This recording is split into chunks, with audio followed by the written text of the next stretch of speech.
नमस्ते दोस्तों, उत्तम सखी चैनल पे आपका सबका बहुत बहुत स्वागत है। हरे कृष्णा। दोस्तों, मैं आज का वीडियो गौ माता के ऊपर बना रही हूँ और ये इसलिए बनाना पड़ा बिकॉज़ मेरा जो चैनल है, मैं इस चैनल पे सिर्फ ट्रू लवर ढूंढने के लिए लोगों की मदद करना चाहती थी और उनके जीवन में सही पार्टनर आए, क्योंकि मेरा ये सोल मिशन है। और दूसरी बात, मैं देख रही हूँ ऐसे मेरे सामने और समाज में ऐसी घटनाएं हो रही है कि लोगों को सच्चा प्यार नहीं मिल पा रहा है, सही पार्टनर नहीं मिल पा रहा है, तो बहुत सफरिंग करना पड़ रहा है रिलेशनशिप में। और ये इसकी वजह से कुटुंब जो व्यवस्था है वो ख़त्म होते जा रही है कलयुग में। इसकी वजह से मैंने सोचा था कि मैं ट्रू लवर फाइंड करने के लिए लोगों की मदद करूँगी, क्योंकि मैंने बहुत सारी साधनाएँ की है, बहुत सारे मैंने इनर वर्क किया है, ट्विन फ्लेम जर्नी में सफ़र किया है, तो इसकी वजह से मैंने चैनल खोला था। बट क्या मैंने देखा कि क्या हमारी वो जिम्मेदारी नहीं है कि हम गौ माता के लिए सेवा करें। हमारे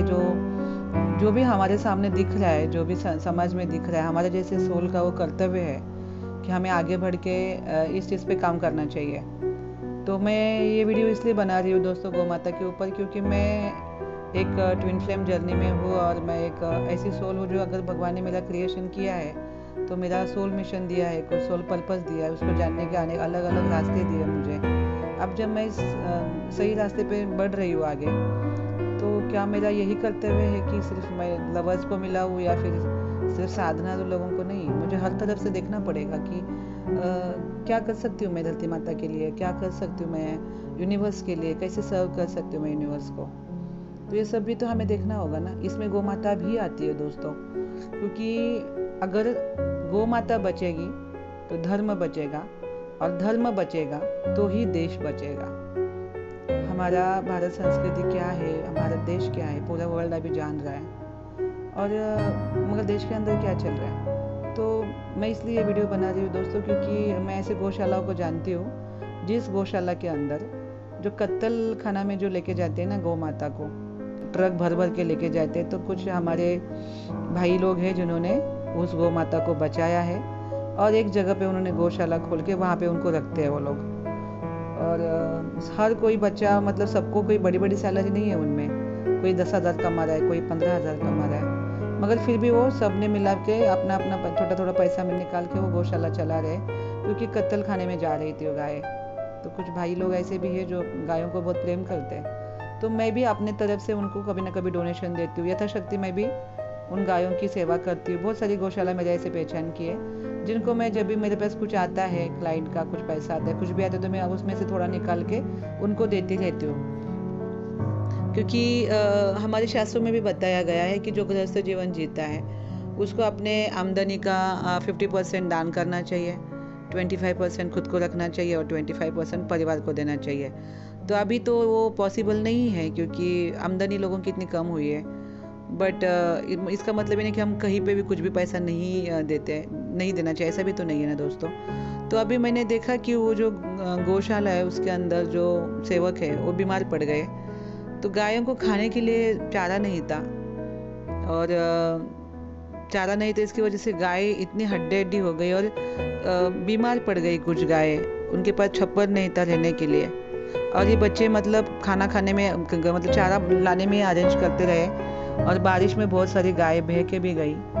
और मैंने जब वो गायों को देखा तो इतनी हड्डी हड्डी हो गई थी वो गाय, क्योंकि एकदम खाना ही नहीं है ना उनको, बड़ा मुश्किल से उनको खाने का अरेंजमेंट हो रहा है, चारा नहीं है उस साइड में, क्योंकि थोड़ा गांव के अंदर है और ज़्यादा भूमि नहीं है वहाँ पे, सारे दिन अपने अपनी भूमि बताते, तो अनाथ गायों को कौन खाना देगा। तो इस तरह मैंने देखा कि 2 गाय भूख की वजह से मर गई है, और मुझे ये बात इतनी अंदर तक गई, मुझे बड़ा बुरा लगा कि कुछ नहीं कर सकते हम लोग। कहते हैं कि सब भूमि गोपाल की, सब भगवान की भूमि है, और जिस भगवान जो इस गायों को इतना प्रेम करते हैं गोपाल, उनके गायों को खाना नहीं मिल रहा है, चारा नहीं मिल रहा है, बड़ा खराब लग रहा था मुझे। और मैं देख रही थी कि हम होटल में जाते हैं, मैंने मेरे आंखों से देखा है 500-500 रुपए लोग वेटर को देते हैं खाना खाने के बाद। मैं बोली वाह, और ऐसे भी इतना खाना छोड़ देते लोग होटल में। फिर मैंने लोगों को देखा है पार्टियाँ, नीचे भी रास्ते पे पार्टियाँ बनाते हैं लड़के लड़के लड़कियाँ, कितने लोग पैसा इधर उधर फेंक देते हैं अपने घर के अंदर भी। और क्या हम लोग मूवी में जाते हैं, वहाँ पे हमारा खाली पॉपकॉर्न खाने का आजकल 300-400 ले रहे हैं मूवी के अंदर ही, थिएटर के अंदर। तो यहाँ पे हम सारा पैसा डाल रहे हैं। और जो गौ माता की वजह से हमारा धर्म बचने वाला है, हमारी संस्कृति बचने वाली है, उसको हम लोग 100 रुपए भी डोनेशन नहीं दे सकते। क्या ये हमारी संस्कृति है? और इस तरह के हम अवेकनिंग में आके इस तरह का कुछ करेंगे? इस तरह क्यों नहीं गायों को लोग आगे आके डोनेशन दे रहे? क्यों नहीं दे रहे? देना चाहिए ना। अगर गाय खत्म हो गई ना जिस दिन इस धरती से, देखना धरती माता खाना देना बंद कर देगी। जब तक इस धरती पे गाय है, साधु संत है, गंगा नदी है, यमुना नदी है, जब तक ये सब है ना सनातनी लोग, तब तक ही धर्म तुमको साथ देगा, तब तक धरती माता खाना देगी। उसके बाद देखना कलयुग में लोगों की हालत क्या होने वाली आगे जाके। आपका शास्त्र उठा के देखना चाहिए। अभी से देख रहे धरती पे कितना हाहाकार मच गया है। अभी भी टाइम नहीं गया है दोस्तों। गायों को बचाना बहुत जरूरी है और हम गायों को नहीं बचा रहे। हम क्या 300-500 रुपए भी हमारे सैलरी का नहीं दे सकते? किसी गाय गौशाला में डोनेशन नहीं दे सकते? 500 रुपए नहीं दे सकते हम लोग? इतना भी कोई गरीब नहीं है आज के जमाने में कि 500 रुपए नहीं दे सकते। शराब में हम लोग इतना पैसा उड़ाते हैं, जब नॉनवेज खाते तो इतना पैसा उड़ाते हैं, बच्चों को बाहर लेके जाएंगे तो इतना पैसा उड़ाते। एक गाय के लिए आप 500 रुपए नहीं दे सकते? इतनी तो हम गरीबी में, इतने तो किसी के पास नहीं होते। एक भिखारी भी आजकल सिगरेट पीने के लिए 200 रुपए खर्चा करता है। और हम एक अच्छे खासे घर के मिडिल क्लास के लोग हैं, क्या हम लोग गाय को 500,000 नहीं दे सकते क्या मंथली? क्या आप अपने सैलरी के 500,000 गायों को नहीं दे सकते क्या? कितना खराब लगता है कि मैं देख रही हूँ लोगों को, मेरे आजू बाजू के लोगों को देख रही हूँ। मैं कई बहुत सारी जगह पे ट्रैवल करती हूँ, मैं लोगों को देख रही हूँ पैसा कहाँ नहीं फेंकते लोग। और जिस गाय के वजह से धर्म बचने वाला है, जिस गाय के वजह से आज धरती माता तुम लोगों को खाना दे रही है, तो क्या उसको आप 1,500 रुपए नहीं दे सकते? कोई भी आपने जहाँ पे भी आप रहते हो वहाँ कहीं ना कहीं तो गौशाला होगी, वहाँ पे तो आप डोनेशन दे ही सकते हो ना। तुम एक दिन उसको खाना रोटी खिलाओगे तो खूब बहुत बड़ा पुण्य का काम करते हो। नहीं, उसको हर मंथ कोई ना कोई छोटा मोटा डोनेशन देना चाहिए। आप भी देना चाहिए, आपने दोस्तों को भी बताना चाहिए। हम नहीं करेंगे तो कौन करेगा? कौन समझेगा इस संस्कृति को? कौन समझेगा गायों को? हिंदू धर्म ही तो समझेगा ना। हम ही गायों को नहीं समझ रहे। कितना खराब लग रहा है ये चीज।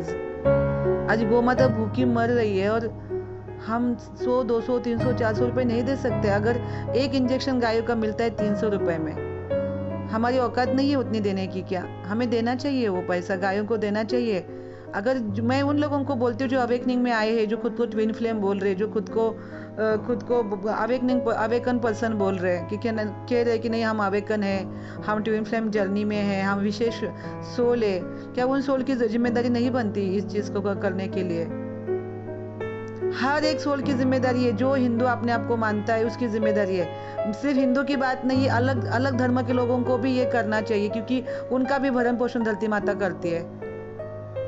उनको भी, अलग धर्म के लोगों को भी गौ माता का रक्षा करना चाहिए, क्योंकि गौ माता सबकी है। हम खाली अकेले हिंदुओं की नहीं है, सबके लिए जरूरी है। खाना सबके लिए जरूरी है।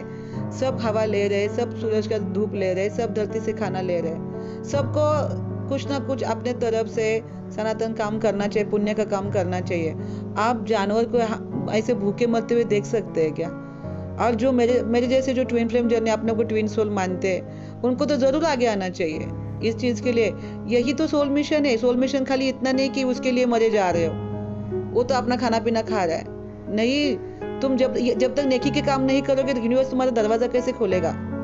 यूनिवर्स दरवाजा तब खोलता है जब आप नेकी के काम करना शुरू करते हो। तो कब करोगे? अब नहीं तो कब करोगे? क्या सब गौ माता खत्म हो जाएगी तब करोगे? 300 नस्लें थी गौ माता की, अब 79 बची है सिर्फ। अगर हमारे जैसे सोल अगर धरती पे आए हैं, यूनिवर्स ने हमको चॉइस किया है, तो हमें इस पे जरूर काम करना चाहिए। हमें खुद से शुरू करना चाहिए। खुद भी दीजिए, दूसरों को भी बोलिए देने के लिए। अगर हमसे खुद से शुरुआत करेंगे तब जाके आगे सब जन बढ़ेंगे ना। मैं सबको रिक्वेस्ट कर रही हूँ, जो भी ये मेरा वीडियो देखेगा, मैं सबको रिक्वेस्ट कर रही हूँ कि प्लीज अपने लिए, अपने बच्चों के लिए, अपने परिवार के लिए तो सही गौ माता की रक्षा करिए। गौ माता को डोनेशन दीजिए। ऐसे गौशालाओं को जो अनाथ है, जो कत्ल खानों से बचाई हुई लाई गौशाला है, उनको खाने के बहुत वांदे हो गए। मैं देख रही हूँ, मेरे को इतना रोना आ रहा था। मेरी जितनी भी सैलरी थी उसमें से मैं 50% सैलरी दे देती हूँ। मैं सबको ये नहीं बोली कि आप दे दो, मैं ये नहीं बोल रही हूँ, मगर मैं इतना कहूँगी कि 1000 रुपये तो आप इतने सैलरी का निकाल ही सकते हो। हर महीना अगर आपका 1000 रुपये गौशाला में जाता है तो इसमें कौन सी बड़ी दिक्कत आने वाली है, कौन सा बड़ा तूफान आने वाला है। इससे आपके पैसे 1000 के 10,000 करके मिलेंगे, क्योंकि माता के अंदर जो 33 प्रकार के देवता है वो आपको ब्लेसिंग देंगे। तो क्यों नहीं आप गौ माता की सेवा करते। हर किसी को गौ माता की सेवा करनी चाहिए। जब आप होटल में पैसा उड़ा सकते हो, जब आप दारू शराब में पैसा उड़ा सकते हो, नॉनवेज खाने में पैसा उड़ाते हो, बच्चों को कहीं घूमने लेके जाते हो तो पैसा उड़ाते हो, और जिसके वजह से आपका भरण पोषण होने वाला, जिसके वजह से आपके आने वाली पीढ़ियां बचने वाली है, उस गौ माता के लिए आप कुछ नहीं कर सकते। ये बहुत शर्मनाक बात है। हर किसी को करना चाहिए दोस्तों, हर किसी को ये चीज़ करनी चाहिए। अगर आपके आसपास कोई गौ माता नहीं तो वृंदावन में बहुत सारी गौ माता है। मैं नीचे डिस्क्रिप्शन बॉक्स में बहुत सारी ऐसी गौशाला है, उसका ये दे सकती हूँ आपको, अकाउंट नंबर, ये सब यथाशक्ति। मैं ये नहीं बोले कि लाखों रुपए दे दो, आपने से शुरू करिए, 300 400 500 से शुरू करिए। अगर गौ माता बचेगी तो हमारा धर्म बचेगा, धर्म बचेगा तो देश बचेगा। बहुत बहुत धन्यवाद दोस्तों।